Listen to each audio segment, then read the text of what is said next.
Halo teman-teman, kembali lagi bersama saya Julietius Kapanamuan. Jadi pada video kali ini saya mau membahas materi tentang statistik Maxwell-Boltzmann. Nah ini pada fisika modern 2 teman-teman. Nah jadi sebelum kita lanjut ke materi kita, apa nih yang mau kita, apa nih hal-hal yang harus kita perhatikan terlebih dahulu seperti itu.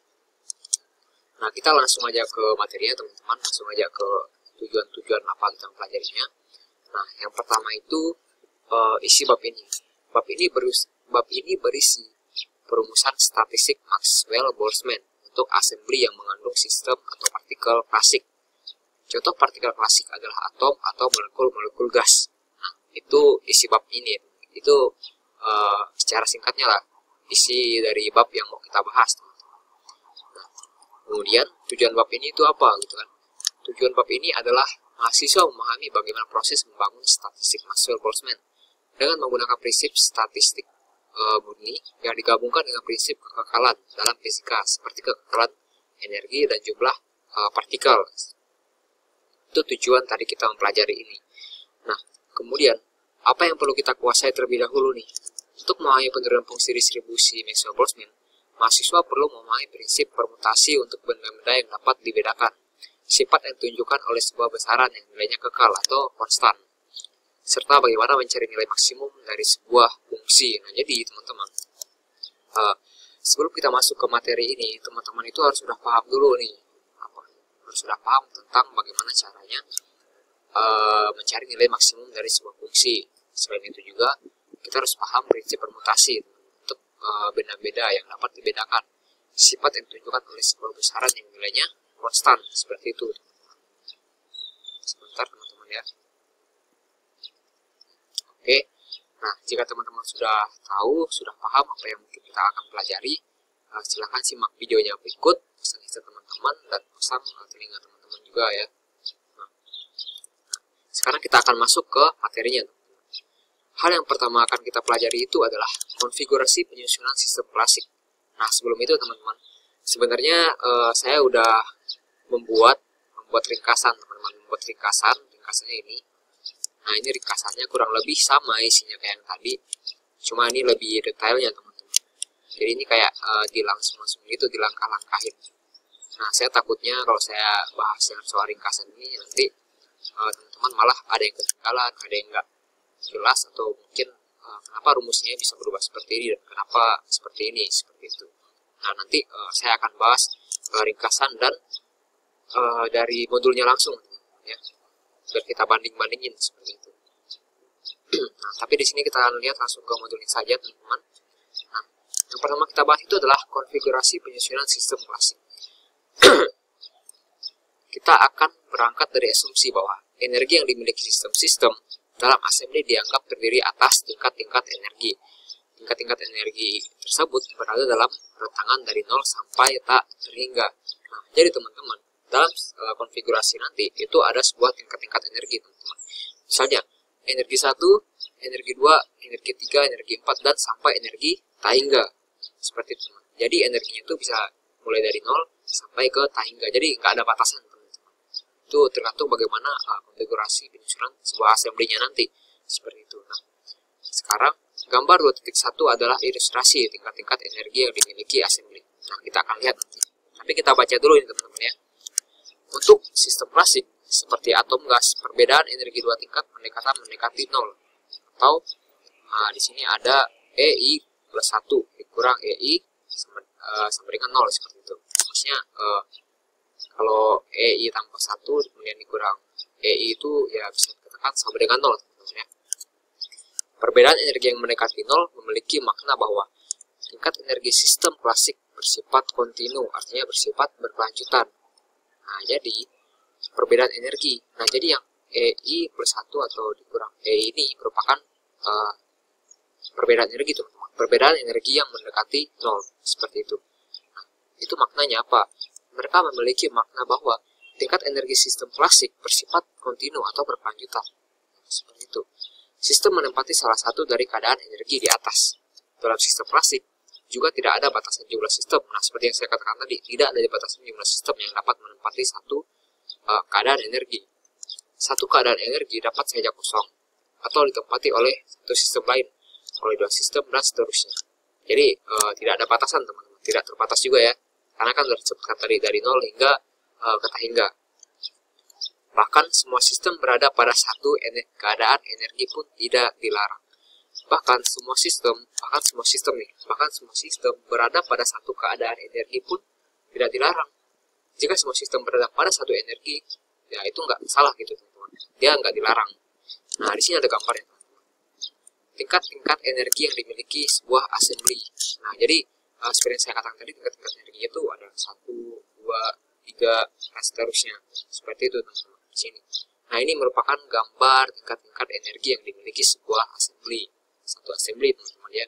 Nah, jadi tingkat energinya itu dapat digambarkan seperti ini. Nah, di sini lihat teman-teman. Di sini E1 itu sama dengan 0. 0 teman-teman. Nah, 0 sampai N. Jadi N ini ya kayak tak hingga gitulah, kita nggak tahu 1, 2, 3, 4, 5, 6, 7, 8, 9, 10 sampai seterusnya, kita nggak tahu teman-teman ya. Nah, seperti yang dikatakan tadi, 0 sampai ke tak hingga. Nah, selanjutnya, agar sifat fisis dari assembly dapat ditentukan, maka kita harus mengetahui nih bagaimana penyusunan sistem pada tingkat energi yang ada serta peluang kemunculan atau probabilitas kemunculan masing-masing cara penyusunan tersebut. Nah, pemahaman ini perlu karena nilai terukur dari besaran yang dimiliki sebuah assembly sama dengan rata-rataan besaran tersebut terhadap semua kemungkinan penyusunan sistem pada tingkat energi yang ada. Cara menghitung berbagai kemungkinan penyusunan sistem serta probabilitas kemunculan menjadi mudah bila tingkat-tingkat energi yang dimiliki assembly dibagi atas beberapa kelompok. Nah, gini teman-teman. Jadi di dalam satu assembly itu banyak sistem dan juga memiliki beberapa energi ya teman-teman. Ada beberapa energi. Nah, jadi ada juga probabilitas, ada juga peluang. Yang kita pikirkan sekarang adalah cara menghitung berbagai kemungkinan penyusunan sistem serta peluangnya kemunculan menjadi mudah bila tingkat-tingkat energi yang dimiliki assembly dibagi atas beberapa kelompok. Nah, jadi dibagi atas beberapa kelompok itu yang saat ini kita permasalahkan. Gimana caranya seperti itu? Nah, kita lihat pada gambar 2.2, tiap kelompok memiliki jangkauan energi yang cukup kecil. Kelompok pertama memiliki jangkauan energi 0 sampai DE, sedangkan kelompok kedua memiliki jangkauan energi DE sampai 2D DE. Kelompok ketiga memiliki jangkauan energi 2DE sampai 3DE. Kemudian kelompok ke S, khususnya kelompok S ini ya, tak hingga lah memiliki jangkauan energi S1 DE sampai SDE. Kemudian kelompok ke N memiliki jangkauan energi N kurang 1 DE sampai NDE, seperti itu. Nah, jadi ini tuh udah dalam kelompoknya seperti itu. Itu kayak yang seperti yang dikatakan tadi, yang soal baterai dimiliki assembly dibagi atas beberapa kelompok seperti itu. Nah, di sini kita lihat nih ada kelompoknya nih, energi EM1, energi ES, energi E2, dan energi E1. Kelompok M, kelompok S, kelompok 2, dan kelompok 1. Nah, jadi dia dikelompokkan. Jadi beberapa energi itu dikelompokkan, masing-masing ada kelompoknya. Kelompok-kelompok energi dalam assembly. Nah, jadi ini kelompok-kelompok energi. Nah, jadi kan ini ada energi 1, energi 2, energi ES, dan energi EM. Nah, jadi dikelompok-kelompokkan. Nah, seperti yang dikatakan di atas tadi, kalau misalkan sebuah sistem menempati hanya satu energi, itu tidak masalah ya teman-teman ya. Itu tidak dilarang. Nah, kemudian kita lanjut. Satu kelompok energi mengandung sejumlah keadaan energi. Satu kelompok energi mengandung sejumlah keadaan energi. Satu kelompok energi mengandung sejumlah keadaan energi. Kita lihat. Ini satu kelompok memiliki berapa energi? Kita hitung ya. 1, 2, 3, 4, 5, 6, 7. Ada 7. Satu kelompok energi mengandung 7 keadaan energi. Jumlah keadaan energi pada kelompok yang berbeda bisa sama, bisa juga berbeda. Kita nggak tahu. Jumlah keadaan energi pada kelompok yang berbeda, jumlah energi pada kelompok yang berbeda, bukan kelompok yang sama teman-teman ya. Kelompok yang berbeda bisa saja sama, bisa juga berbeda. Nah, misalkan jumlah keadaan energi pada tiap-tiap kelompok tersebut sebagai berikut.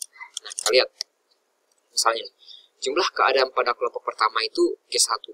Kemudian jumlah keadaan pada kelompok kedua itu G2.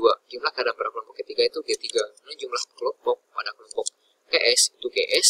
Kemudian jumlah keadaan pada kelompok GN itu GN. Nah, kita lihat. Energi keadaan yang berbeda dalam satu kelompok umumnya berbeda. Tetapi, karena perbedaan energi keadaan yang berbeda dalam satu kelompok sangat kecil atau mendekati nol, itu udah kita bahas di awal tadi teman-teman ya. Perbedaan energi mendekati nol, itu udah kita bahas. Maka, kita dapat mengasumsikan bahwa energi dalam satu kelompok diwakili oleh satu nilai energi saja. Kita asumsikan nih. Karena apa? Karena perbedaan energi keadaan yang berbeda dalam satu kelompok sangat kecil atau mendekati nol. Nah, oleh karena itu, kita asumsikan bahwa energi dalam satu kelompok itu diwakili oleh satu nilai energi saja. Energi tersebut dianggap sebagai energi rata-rata keadaan dalam kelompok yang bersangkutan. Nah, jadi energi rata-rata kelompok pertama itu E1, yang kedua E2, dan yang ketiga itu E3, yang ke S itu ES, dan yang energi rata-rata kelompok 4 itu EM. E itu energi teman-teman. E itu energi ya. Nah, kita misalkan lagi nih. Misalkan pada konfigurasi tertentu, tiap-tiap kelompok energi telah ditempati oleh sejumlah sistem. Misalkan pada konfigurasi atau pada penyusunan tertentu, tiap-tiap kelompok energi ini telah ditempati oleh sejumlah sistem. Misalnya, satu energi udah ditempati beberapa sistem. Satu bangku udah ditempati beberapa orang. Nah, kita lihat jumlah sistem pada kelompok energi pertama N1, kemudian jumlah sistem pada kelompok energi kedua itu N2, kemudian jumlah sistem pada kelompok energi ketiga itu N3, dan jumlah sistem pada kelompok energi ke S itu NS, jumlah sistem pada kelompok energi ke M itu NM. N adalah sistem, E energi, dan G adalah keadaan. Udah paham kan? Di sini udah jelas gitu. Jadi teman-teman udah tahu G itu apa, GS itu apa, G itu apa, kemudian E1 apa, ES apa, EM apa, N juga demikian. Jadi teman-teman di sini intinya udah tahu lah soal itu. Kita lanjut. Jumlah total sistem dalam assembly adalah N. Jumlah sistem dalam assembly itu adalah N. Karena N sistem tersebut terdistribusi pada semua kelompok energi, maka terpenuhi rumus. Nah, jadi karena N sistem ini dia terdistribusi atau tersebar, menyebar pada semua kelompok energi. Oleh karena itu, maka keluarlah rumus N sama dengan sigma, S sama dengan N ke M, kemudian NS. Ini rumus yang pertama, teman-teman. Energi total assembly memenuhi. Jadi energi total assembly itu memenuhi U sama dengan sigma, E sama dengan 1 M, NS, ES. Jadi ini ada rumus yang pertama 2.1 dan rumus yang kedua 2.2. Nah, selanjutnya, untuk menentukan nilai dari besaran-besaran dimiliki assembly, kita harus menentukan beberapa peluang atau beberapa probabilitas munculnya masing-masing konfigurasi dalam assembly. Nah, ini lagi masalahnya. Jadi masalahnya itu untuk menentukan nilai. Bagaimana cara kita menentukan nilai dari besaran-besaran yang dimiliki sebuah assembly? Kita harus menentukan berapa banyak peluang munculnya masing-masing konfigurasi dalam assembly itu kita belum tahu. Jadi misalnya ada satu assembly, nah kita nggak tahu nih peluang banyaknya peluang munculnya masing-masing konfigurasi atau penyusunan ini di dalam sebuah assembly ini kita belum tahu. Nah, kemudian kita lanjut. Tiap penyusunan sistem dalam assembly mempunyai peluang kemungkinan konstan sama. Dengan demikian, probabilitas atau peluang kemunculan sebuah konfigurasi sebanding dengan jumlah penyusunan sistem yang dapat dilakukan untuk membangun konfigurasi tersebut, sama kayak yang di sebelumnya. Jadi cara nentuinnya sama, teman-teman, sebanding, karena sama kan dia bilang. Cari cara kita nentuinnya itu ya gak ada jauh beda sama yang udah saya sampaikan di sebelum-sebelumnya. Cara di sini teman-teman, yang di sini. Nah, sama teman-teman ya. Jadi katakan sama. Dengan demikian, mencari probabilitas kemunculan konfigurasi dan kondisi. Ada N1 sistem pada kelompok energi 1, ada N2 sistem pada kelompok energi 2, ada N3 sistem pada kelompok energi 3, ada NS sistem pada kelompok energi S, ada NM sistem pada kelompok energi M. Ekuivalen dengan mencari berapa penyusunnya. Nah, jadi kan kita udah simpulkan, kan ini udah dikatakan, dia sama. Untuk mencari kemunculan sebuah konfigurasi sebanding dengan jumlah penyusunan sistem yang dapat dilakukan untuk membangun konfigurasi tersebut. Nah, jadi sama, teman-teman. Jadi sama. Nah, ini kan udah kita susun nih. Ini udah tersusun, teman-teman ya. Kita tersusun. Kemudian selanjutnya kita akan menentukan jumlah cara menyusun sistem-sistem yang tersebar pada tingkat. Mohon maaf ya teman-teman ya. Tadi laptop saya mati, jadi saya lanjut lagi videonya. Tadi kita sudah sampai ke menentukan ya. Untuk masuk tersebut, kita sudah sampai di sini tadi. Selanjutnya kita akan menentukan jumlah cara penyusunan ya, cara penyusunan. Jadi sekarang kita itu mau mencari bagaimana cara penyusunan itu, bagaimana menentukan jumlah cara penyusunan sistem-sistem yang tersebar pada tingkat-tingkat energi. Tingkat energi yang mana? Tingkat energi yang di atas ini teman-teman. Yang udah kita bahas di video yang tadi sebelumnya. Nah tadi karena laptop saya mati karena ngedrop, jadi saya pindah tempat buat cari tempat chargeran. Nah, untuk fungsi tersebut, mari kita mulai dengan menganggap semua keadaan energi kosong. Tidak ditempati sistem apapun gitu. Jadi, energi itu kosong ya teman-teman ya. Dan di luar ada sejumlah end system yang akan diisi pada keadaan tersebut. Nah, di sini ada dua tahap proses yang terjadi, yaitu proses pertama adalah membawa N, buah sistem dari luar ke dalam assembly. Dan proses yang kedua adalah menyusun sistem pada kelompok-kelompok energi yang ada di dalam assembly. Nah, kita akan masuk langsung ke proses yang satu, membawa N buah sistem ke dalam assembly. Nah, mari kita hitung jumlah cara yang dapat ditempuh pada tiap proses pertama, yaitu membawa N sistem dari luar ke dalam assembly. Proses ini tidak bergantung pada konfigurasi assembly ya teman-teman ya. Yang terpenting adalah bagaimana cara kita membawa masuk N buah sistem ke dalam sebuah assembly. Itu yang paling penting. Nah, bagaimana cara untuk menentukan jumlah cara tersebut? Perhatikan tahap-tahap berikut ini. Tahap yang pertama itu, ambil satu sistem dari daftar N buah sistem yang berada di luar assembly. Bebas memilih satu sistem ini dari N buah sistem yang ada tersebut. Jadi jumlah cara pemilihan sistem yang pertama kali dibawa masuk ke dalam assembly adalah N cara. N sistem. Jadi sistem cara gitu ya, beberapa buah sistem. Setelah sistem pertama dimasukkan ke dalam assembly, maka tersisa N-1 sistem dalam daftar di luar. Ketika membawa masuk sistem kedua ke dalam assembly, kita dapat memilih salah satu dari N-1 buah sistem dalam daftar. Jumlah cara pemilihan sistem ini adalah N-1 cara. Kemudian yang ketiga itu begitu seterusnya. Kita ulang-ulang caranya teman-teman. Nah, akhirnya ketika sistem ke N akan dimasukkan ke dalam assembly, hanya ada satu sistem yang tersisa di luar. Ya. Tidak ada pilihan-pilihan yang mungkin sehingga jumlah cara memasukkan sistem ke N ke dalam assembly hanya ada satu cara. Pada akhirnya cuma satu cara teman-teman. Dengan demikian, jumlah total cara membawa masuk N buah sistem ke dalam assembly adalah ya satu cara. Caranya bagaimana? Caranya seperti yang digambar ini teman-teman. N kali buka kurung N-1 dikali N-2 X, maksudnya dikali bla bla bla sampai ya kita nggak tahu entah 3, 2, 1 itu dikali 2, 1 ya sama aja hasilnya. Hasilnya apa? Sama aja hasilnya N gitu. Jadi cuma satu cara. Nah ini teman-teman, cara membawa N sistem di luar masuk ke dalam assembly. Tinggal kita ambil aja.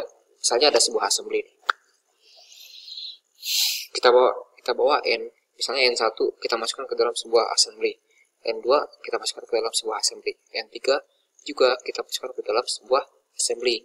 Karena dia cuma punya satu cara. Caranya seperti itu teman-teman. Caranya sama, konstan gitu, nggak menggunakan cara misalnya kita lempar, cara masukin dan segala macam. Jadi seperti itu untuk cara yang pertama ya teman-teman ya, untuk penyusunan yang pertama. Nah, kemudian penyusunan yang kedua, penyusunan sistem di dalam kelompok-kelompok energi.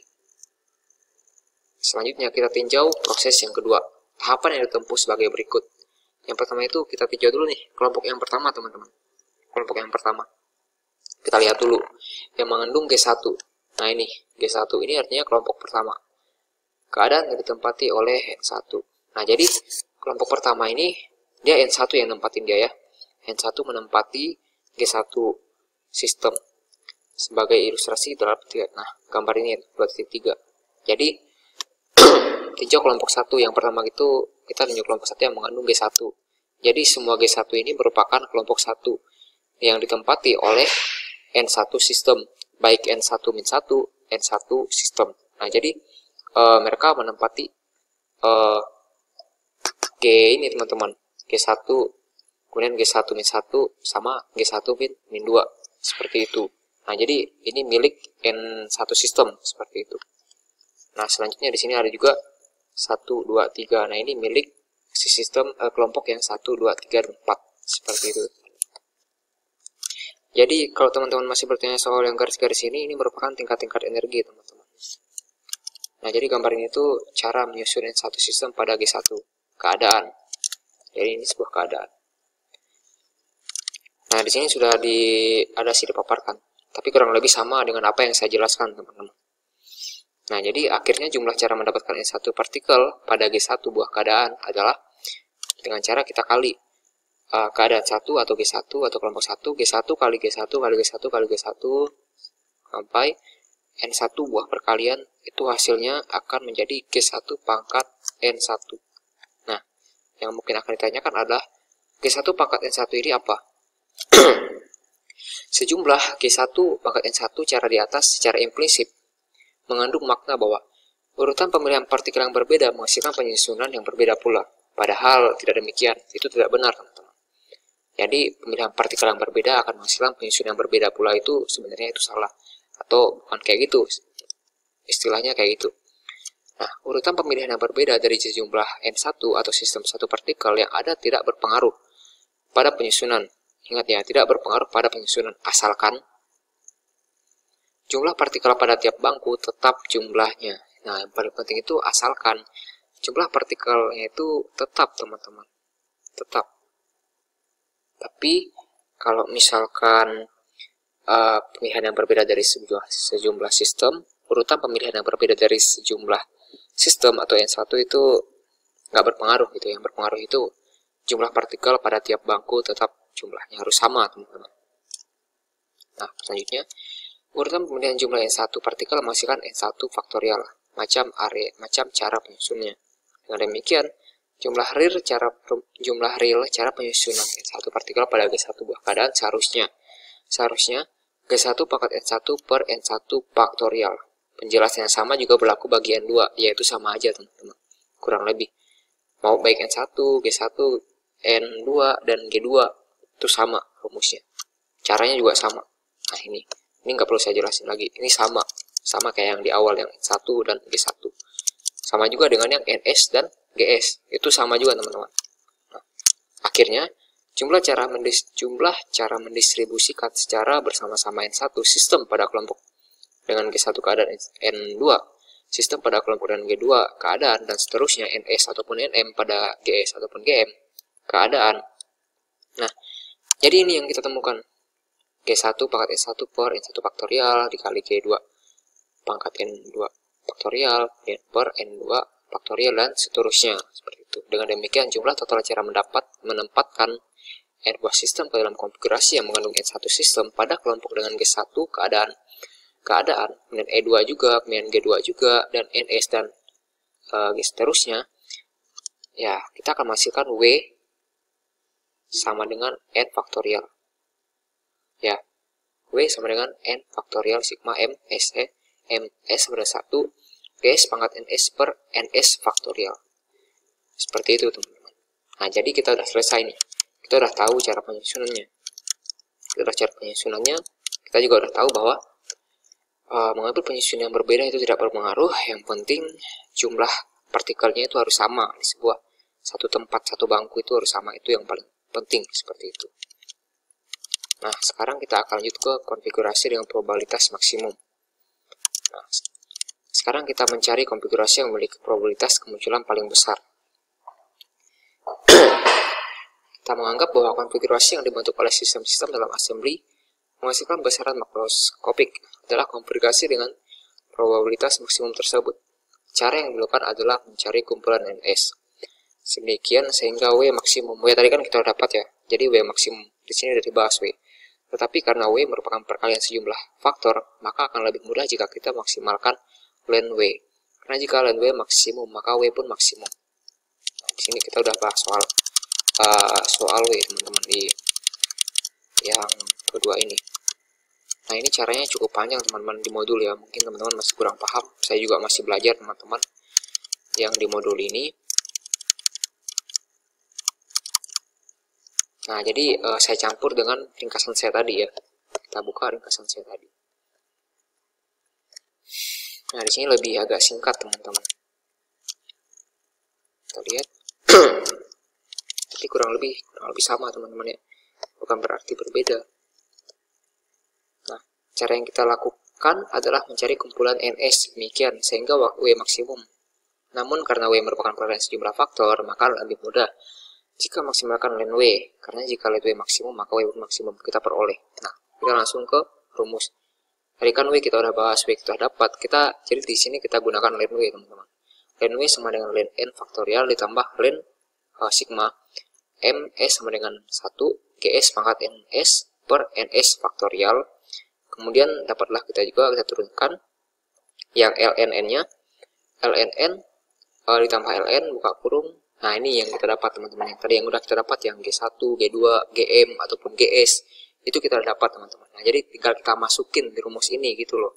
Jadi tinggal kita masukin ke rumus yang len W, gitu. Jadi kita masukin. Nah, jadi seperti ini, teman-teman.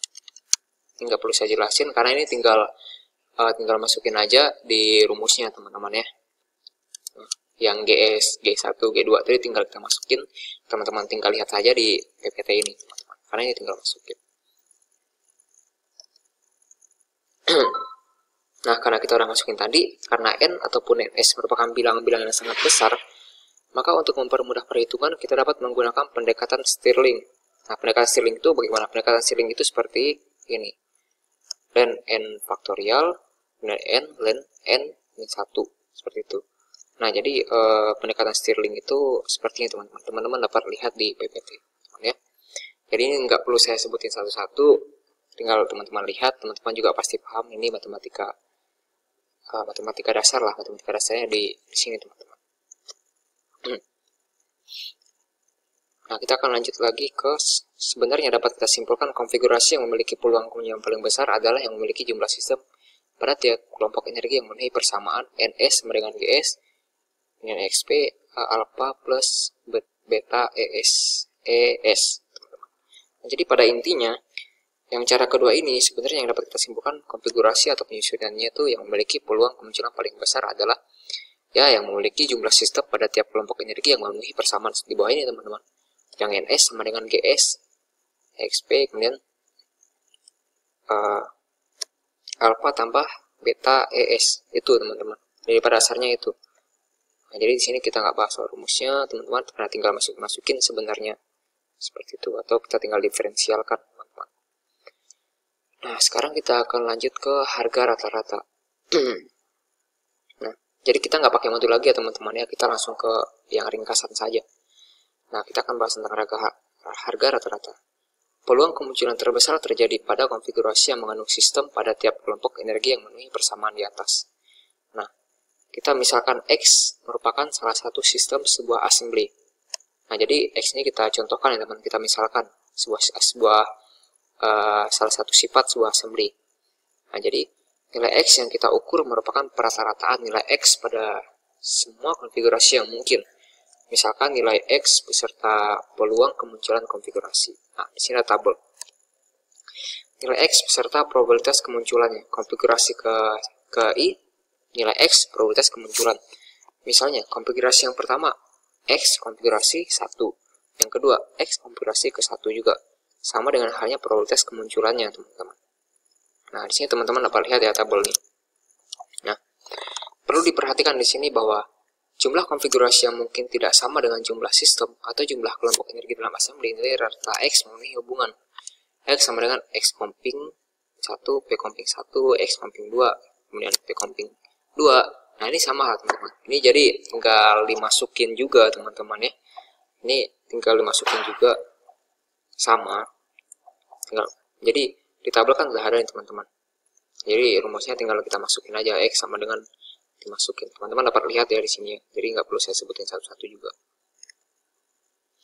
Nah, jadi langsung pada kesimpulannya, teman-teman. Perhitungan nilai X di atas sangat sulit. Namun apabila kita dapat menunjukkan bahwa salah satu konfigurasi yang mungkin, yaitu konfigurasi dengan probabilitas maksimum, memiliki nilai yang jauh lebih besar daripada probabilitas konfigurasi lainnya, maka perhitungan menjadi sangat sederhana. Misalkan P comping T, P max dan terpenuhi syarat-syarat berikut.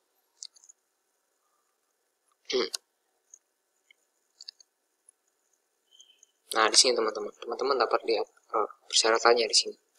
Persyaratan cara konfigurasinya. Nah, untuk sekarang kita akan lanjut teman-teman ya. Tentang yang konfigurasi.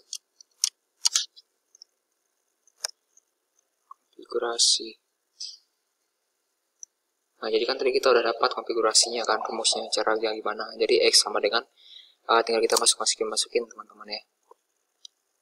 Nah, selanjutnya ini ada nih, vconfig min 1 itu kurang dari Pmax. Kemudian vkonfigurasi min 2 itu kurang dari Pmax. Kemudian vconfig min R itu kurang dari Pmax. Maka X konfigurasi min 1 config 1 ditambah X konfigurasi 2 min seterusnya itu sama dengan N konfigurasi dikurang Max dikali Pmax. Dan vkonfigurasi min 1 tambah vkonfigurasi min 2 ditambah dan seterusnya. Dengan demikian hasil yang kita dapat itu persamaan 2.13 itu X sama dengan X konfigurasi min max Pmax per Pmax sama dengan X konfigurasi min max. Nah, apa implikasi persamaan 2.13? Implikasinya sangat besar, yaitu nilai rata-rata sifat assembly sama dengan nilai sifat tersebut. Pada konfigurasi yang probabilitas terbesar, kerumitan perataan terhadap semua konfigurasi yang mungkin muncul telah reduksi secara drastik hanya dengan menghitung nilai pada konfigurasi maksimum. Ini adalah hasil yang luar biasa. Itu implikasinya. Nah, kemudian yang terakhir nih. Benarkah peluang konfigurasi maksimum sangat besar? Yang menjadi pertanyaan kita adalah, benarkah probabilitas dengan konfigurasi maksimum memiliki nilai yang sangat besar daripada konfigurasi lainnya? Jika ya, berarti kita dapat menggunakan persamaan 2.13, bahwa nilai rata-rata sifat assembly sama dengan nilai pada konfigurasi maksimum. Namun, jika tidak, maka penyederhanaan yang kita impikan tidak terwujud. Pada bagian ini, kita akan diperlihatkan bahwa probabilitas konfigurasi maksimum benar-benar memiliki nilai yang jauh lebih besar daripada konfigurasi lainnya. Nah, di sini teman-teman, ini ada rumusnya.